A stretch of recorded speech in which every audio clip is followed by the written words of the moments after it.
সুস্বাগতম বন্ধুরা, গপ্পগাথায় তোমাদের সকলকে সুস্বাগতম। আমি তোমাদের কখনো নিয়ে যাব সেই অচিন পুরীতে, ব্যঙ্গমা ব্যঙ্গমীর দেশে।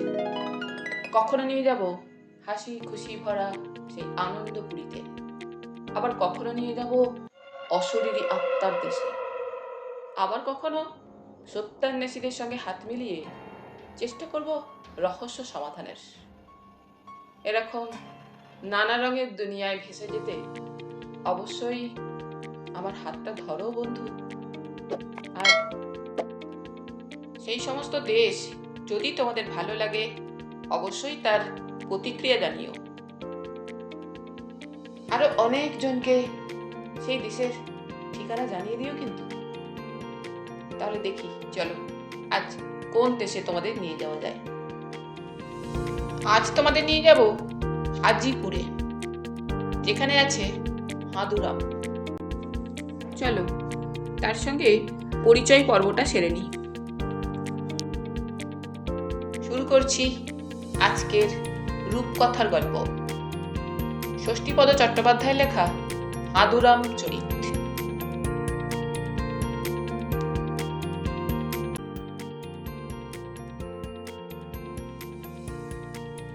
অনেকদিন আগেকার কথা, হাজিপুরে একজন লোক ছিল, তার নাম ছিল হাঁদুরাম।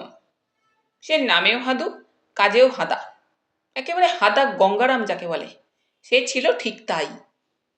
কুড়ের বাদশা, গ্রামের লোকেরা তাকে ডাকতো হেঁদো বলে। কিন্তু হাঁদুর বউটা ছিল দারুণ চালাক, যেমন বুদ্ধিমতী তেমনি ভালো মেয়ে। ওই রকমের একটা হাবাদ কুড়ের সঙ্গে তার বিয়ে হয়েছিল বলে কত কথাই না শুনতে হতো তাকে। সে কিন্তু কারো কথায় কান দিত না, বা হাঁদুর বোকামি ও কুড়েমির জন্য খোঁটাও দিত না তাকে। বরং সে চেষ্টা করত তার বোকা ও সরল স্বামীকে বুঝিয়ে সুঝিয়ে একটু কাজের লোক করে তুলতে। হাঁদুর বউয়ের নাম ছিল মুক্ত। তা সে সত্যিই ছিল মুক্তর মতো ঝকমকে, ধীর স্থির মিষ্টি, আর ছিল ভয়ানক জেদি। কোনো কিছুতেই সে হাল ছাড়ত না। একদিন সে করল কি, হাঁদুর কুড়েমিতে বিরক্ত হয়ে বলল, দেখো, এইভাবে চুপচাপ ঘরে বসে থাকলে আর পড়ে পড়ে ঘুমোলে দিন চলবে না। হয় গতর খাটিয়ে কিছু নিয়ে এসো, না হলে উপোস করো। হাঁড়ি ঢন ঢন, কিচ্ছুটি নেই ঘরে। বউয়ের কথা শুনে মাথাটি ঘুরে গেল হাঁদুর। সর্বনাশ, কিচ্ছুটি না থাকলে তো না খেয়ে মরতে হবে এবার, অথচ কাজ করবার নামেই গায়ে জ্বর। তাই হঠাৎ কিছুক্ষণ গোঁজ হয়ে বসে থেকে একসময় লাফিয়ে উঠল হাঁদু। মার দিয়া কেল্লা! কি হলো, মাথাটা খারাপ হলো নাকি তোমার? না গো না, মাথা খারাপ হয়নি, বরং একটা বুদ্ধি এসেছে আমার মাথায়। কি বুদ্ধি শুনি? কাজ না করে পয়সা রোজগার করবার চমৎকার একটা মতলব আমার মাথায় এসেছে। সে কি, কাজ না করে পয়সা কি করে রোজগার করবে? ভিক্ষে করবে নিশ্চয়ই, নাকি চুরি করবে? আরে না না, শোনোই না কথাটা। কাল থেকেই আমি হাটে গিয়ে লোকের হাত দেখে কপাল দেখে ভাগ্য গণনা শুরু করব। অর্থাৎ জ্যোতিষী হবে তুমি? তা ভালো, তবু দিনরাত ঘরে বসে না থেকে একটা কিছু তো করবে। তাছাড়া উপায় কি বলো? তবে মুশকিল হচ্ছে কি জানো, আমি তো আকাট মুখ্য, কিছু লিখতে পড়তে পারি না। লোকে যদি আমার চালাকিটা ধরে ফেলে। হাঁদুর বউ মুক্ত গালে হাত দিয়ে কিছুক্ষণ কি যেন ভাবল, তারপর বলল, তা অবশ্য ঠিক, তবে একটু বুদ্ধি খাটালে উপায় একটা হতে পারে। যেমন, তুমি বেশি পাণ্ডিত্য ফলাবে না, কোনো কিছু লিখতে যাবে না, শুধু হাত দেখবে, কপাল দেখবে, একবার করে আকাশের দিকে তাকাবে, বইয়ের পাতা উল্টাবে, আর সাদা কাগজে আঁকি বুকি কাটবে। তারপর কি করব? গুল মারবে টেনে টেনে। হাঁদু বলল, ঠিক বলেছ তুমি। হাঁদুর বউ পাশের গ্রামের একটা দোকান থেকে জ্যোতিষ গণনার একটা বই কিনে নিয়ে এলো। তারপর বেশটি করে লাল সালু জড়িয়ে রেখে দিল হাতের কাছে। হাঁদুকে অবশ্য বুঝিয়ে দিল বইটার সোজা দিক বা উল্টো দিক কোনটে। সেই সঙ্গে এনে দিল কাগজ আর কলম। হাদু পরদিন সকালে ঘুম থেকে উঠে ঠাকুর পেন্নাম করে বউকে পেন্নাম করতে গিয়েও লজ্জায় জিভ কেটে একেবারে অভিজ্ঞ পণ্ডিতের মতো হেলে দুলে গ্রামের হাটতলায় এলো। এসে একটা বড়সড় ছায়া ঘন গাছের নিচে বসে কখনো বইয়ের পাতা উল্টালো, কখনো আকাশের দিকে তাকালো, কখনো বা গ্রামের লোকেরা তো হাদুকে দেখে হেসেই অস্থির। হাত দেখানো দূরের কথা, টিটকারিতে অস্থির করে তুলল তাকে। হাদুর একটা গুণ, সে বরাবর বউয়ের কথায় চলে। তাই সে রাগলও না, কারো কথায় কর্ণপাতও করল না। ফলে যারা তাকে নিয়ে হাসাহাসি করছিল তারা সবাই ক্লান্ত হয়ে ফিরে গেল, আর হাদু রইল বহাল তবিয়তে। হাট মানে হাট, নানা ধরনের লোকের সেখানে আনাগোনা। হাটে শুধু চেনা জানা লোকেরাই আসে না, ভিন গাঁ থেকে অনেক অজানা অচেনা লোকও আসে। আর তারা এসে হাদুকে কিছু কিছু পয়সা দিয়ে তাদের ভাগ্য গণনা করতে লাগলো। হাদুও পয়সা পেয়ে খুব খুশি হয়ে বেশ মন জোগানো ভালো ভালো কথা বলে খুশি করতে লাগলো সকলকে। সবাই বলল, হ্যাঁ, জ্যোতিষ বটে একজন। হাদুরও মনে আনন্দ আর ধরে না। এই জগতে তার চেয়েও বোকা লোক যে কত আছে তা সে আজই দেখতে পেল। অবশেষে হাদুর কাছে এমন একজন এলো যার এক গলা ঘোমটা, মুখ দেখে চেনবার উপায় নেই যে সে কে। হাদু বলল, কে গা তুমি? ঘোমটা টানা মেয়েটি বলল, আমি গো আমি, বড় বিপদে পড়ে আপনার কাছে এসেছি। হাদু ভারী চালে মুরব্বীর মতো বলল, সে আমি আগেই বুঝেছি, বিপদে না পড়লে কেউ আমার কাছে আসে না। তা কি বিপদ শুনি? মেয়েটি বলল, আমি পদ্মা, আমার ডাকনাম পদি, রাজবাড়িতে আমি থাকি, রানীর সেবা যত্ন করি। তার রানীমা তার হীরের আংটিটা খুলে রেখে স্নান করছিলেন কাল, আমি লোভ সামলাতে না পেরে সেটা চুরি করেছি। ভালোই তো করেছো, চুরি বিদ্যা বড় বিদ্যা, যদি না পড়ো ধরা। এতে এত ঘাবড়াবার কি আছে? ঘাবড়াচ্ছি কেন জানেন? রানীমার হঠাৎ সেই আংটিটার কথা মনে হয়েছে, আর তিনি রাজা মশাইকে সেই কথা বলে কান্নাকাটি শুরু করেছেন। তারপরেরটা আমি বলছি। রাজামশাই এই কথা শুনে রেগে গেছেন, খুব দারুণ রেগেছেন, রাখবেনই তো। আর তারপর থেকেই তিনি সন্দেহ করছেন দাস দাসীদের, বিশেষ করে তোমাকে। যথার্থই। এখন আপনি গণনা করে দেখুন তো, রাজামশাই শেষ পর্যন্ত আমাকে ধরতে পারবেন কিনা। হাদু অনেকক্ষণ ধরে কিসব আঁকিবুকি কাটল, চোখ ছোট করে আকাশের দিকে তাকালো, খ্যালখ্যাল করে হাসলো, তারপর বলল,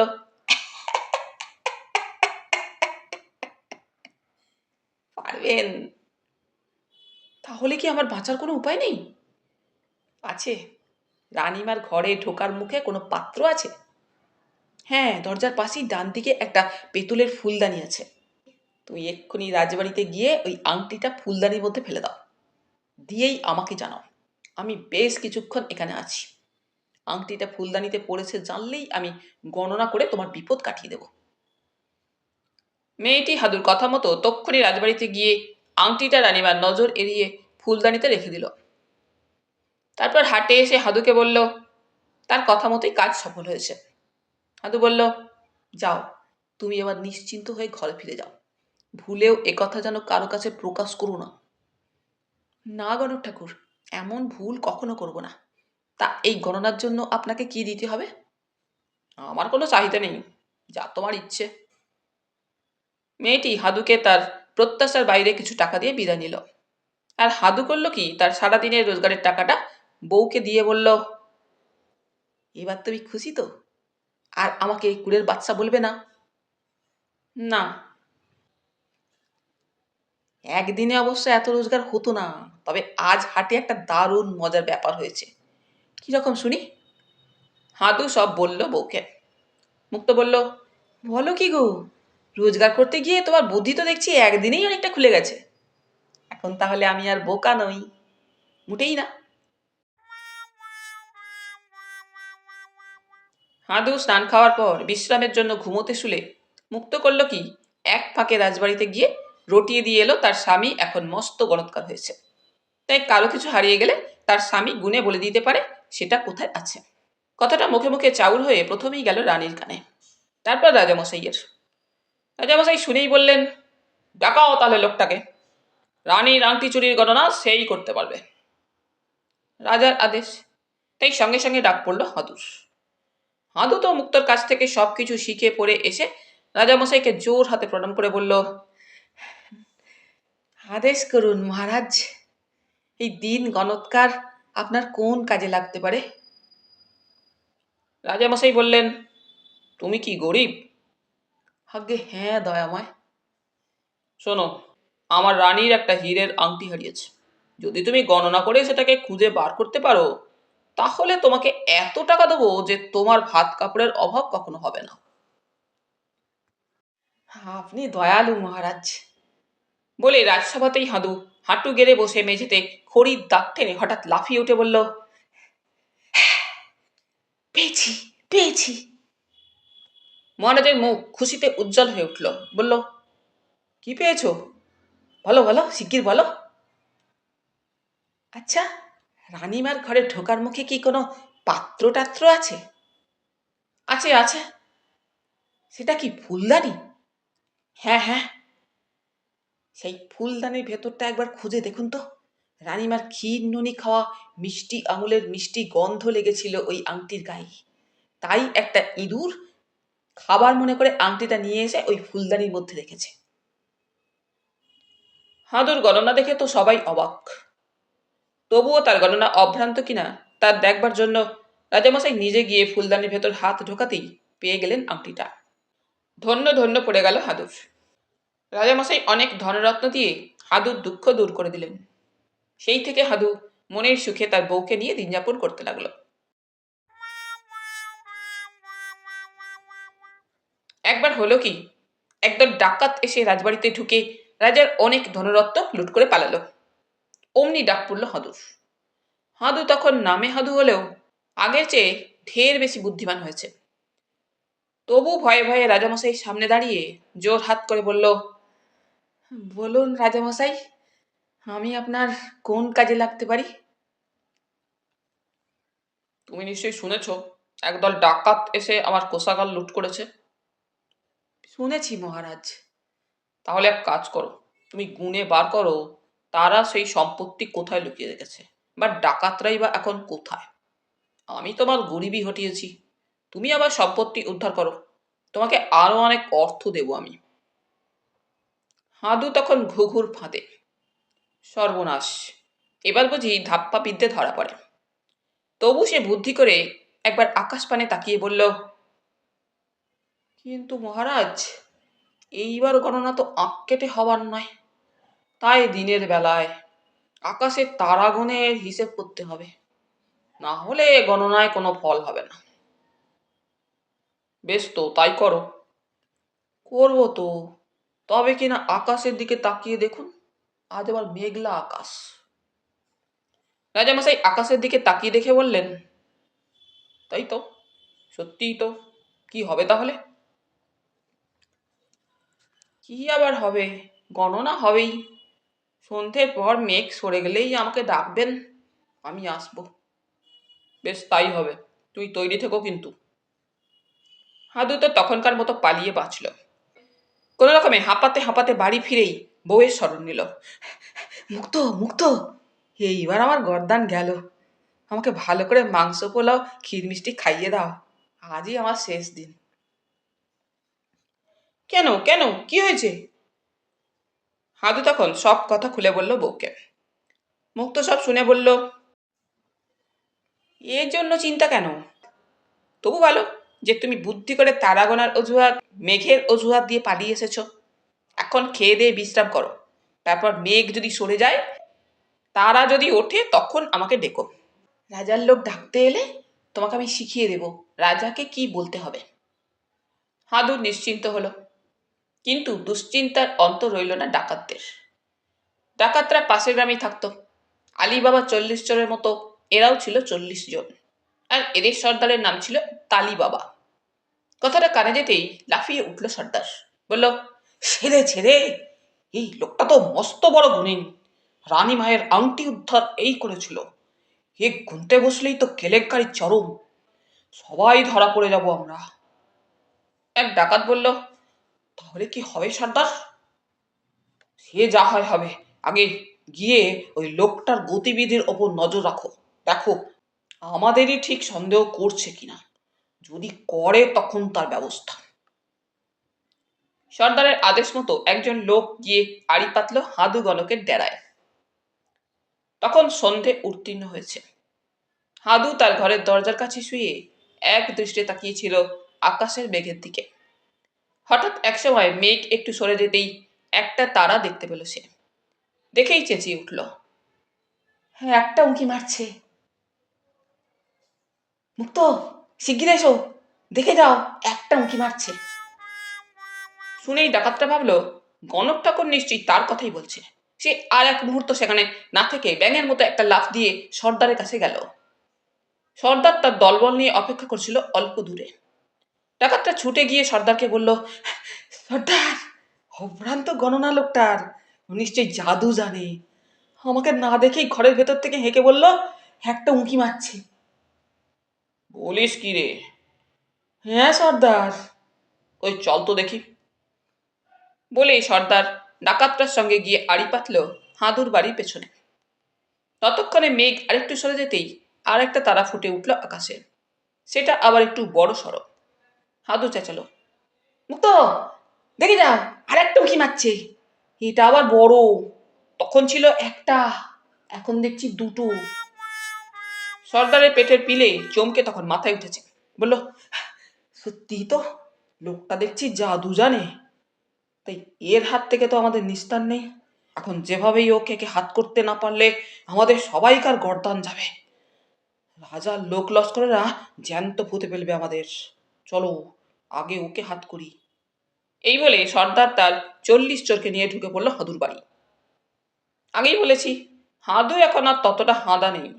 তাই সে বুদ্ধি করে ডাকাতদের দেখে গম্ভীর হবার ভান করল। ডাকাত সর্দার ভাবল গণক ঠাকুর নিশ্চয়ই রেগে আছেন তাদের উপর।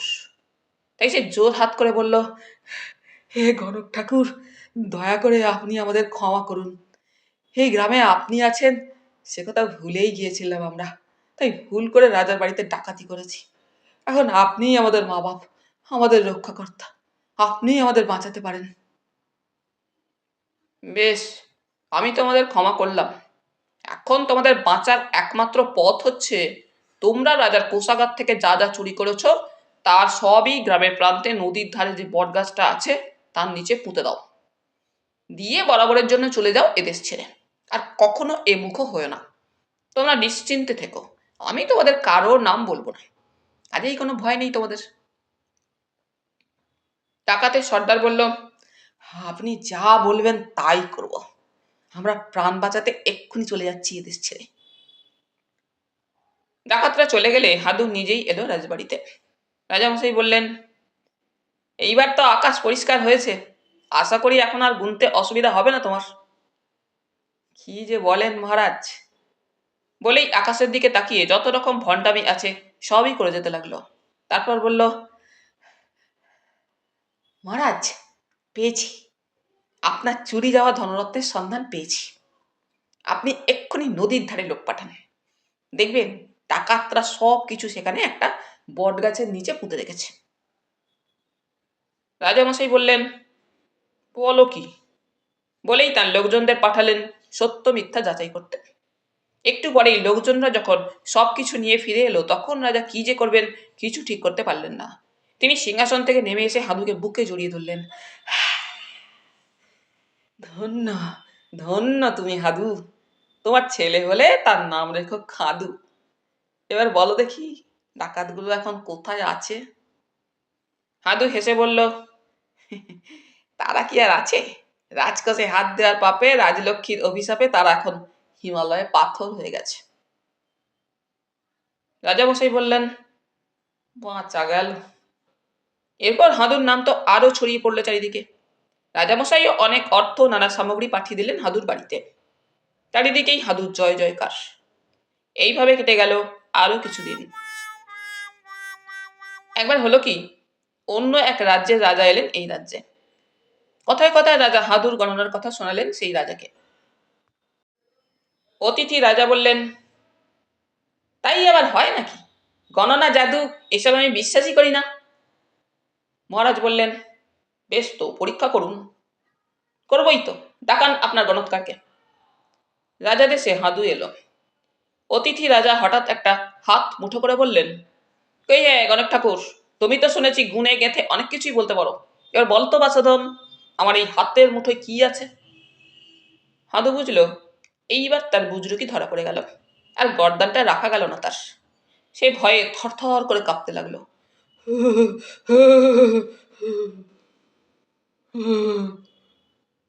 কি হলো গণক ঠাকুর, বলো, বলে ফেলো। কিন্তু বলবে কি? হাদুর গলার স্বরই তখন অন্যরকম হয়ে গেছে। প্রথমেই তার বউয়ের নামটা মনে পড়লো, তাই সে কাপা কাপা গলায় উচ্চারণ করলো, মুক্ত, মুক্ত। অতিথি রাজা উল্লসিত হয়ে বললেন, ধন্য ধন্য ধন্য তুমি গণক ঠাকুর, ধন্য এই দেশ, তোমার মতো এই রত্নকে ধারণ করে এই পৃথিবীও ধন্য। আমার হাতে সত্যিই মুক্ত আছে। অতিথি রাজার কাছে মহারাজের শুধু মান রক্ষা নয়, মর্যাদা আরো বেড়ে গেল। রাজবাড়ি থেকে বাড়ি ফিরে হাদু এবার বউকে বলল, আর নয়, একই বুজরুকি বেশি দিন চালানো যায় না, এইবার একটা বুদ্ধি দাও দেখি, কি করে এই ঠকবাজির হাত থেকে রেহাই পাই। মুক্ত হেসে বলল, এ আর এমন কি কথা, এখন থেকে তুমি মনে মনে তৈরি থাকো, সময় হলেই নির্দেশ দেব আমি। সেই সময় এসে গেল একদিন। মহারাজ হাদুকে বললেন, ওয়ে গণক, গণনায় তুমি তো অনেক কিছুই বললে, এবার বলো তো, এই যে আকাশটা দেখছো, এর পেছনে কি আছে?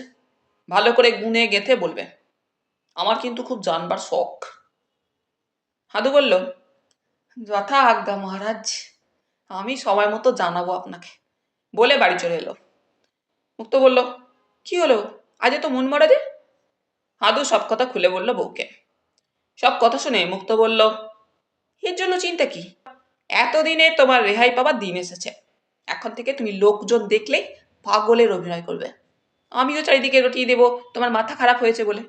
ব্যাস, তাহলেই রাজামশাই আর কখনো তোমাকে গণনার জন্য ডাকবেন না। খবর গেল রাজার কানে, আকাশের পেছনে কি আছে এই গণনা করতে করতেই নাকি গণক ঠাকুর পাগল হয়ে গেছেন। শুনে রাজা দুঃখ পেলেন খুব, তবুও একবার নিজে পরীক্ষা করবেন বলে তার লোকজন দিয়ে ডাকিয়ে আনলেন হাদুকে। হাদু বউয়ে শেখানো মতো অভিনয় শুরু করলো, কখনো হাসে, কখনো কাঁদে, কখনো চোখ পাকায়, কখনো দাঁত কিরমির করে।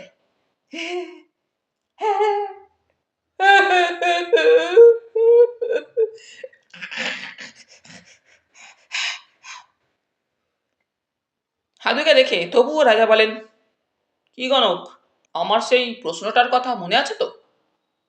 এই না শুনেই হাদু আহ্লাদে আটখানা হয়ে মাটিতে গড়াগড়ি খেতে লাগলো।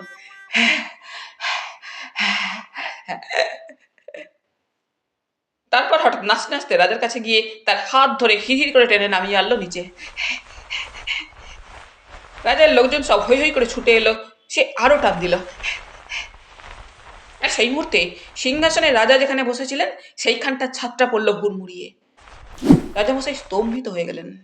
তিনি ভাবলেন, গণক ঠাকুর পাগল হয়েও তার জ্যোতির্বিদ্যার প্রভাবে ছাদ ভেঙে পড়বে জানতে পেরে রাজার জীবন রক্ষা করেছেন। তাই তিনি আরও অনেক ধনরত্ন বিষয় সম্পত্তি হাদুর বউ মুক্তকে দান করে কৃতজ্ঞতার ঋণ শোধ করলেন। হাদু সেই থেকে বউয়ের কাছে ভালো মানুষ আর সকলের কাছে পাগল সেজে কাটিয়ে দিল। বুদ্ধিতে আর রাজার দয়ায় কোনো অভাবই রইল না তার। তাহলে বন্ধুরা, আজ এখানেই শেষ করলাম, আবার ফিরব পরের পর্বে। তোমরা সকলে খুব খুব ভালো থেকো। ধন্যবাদ।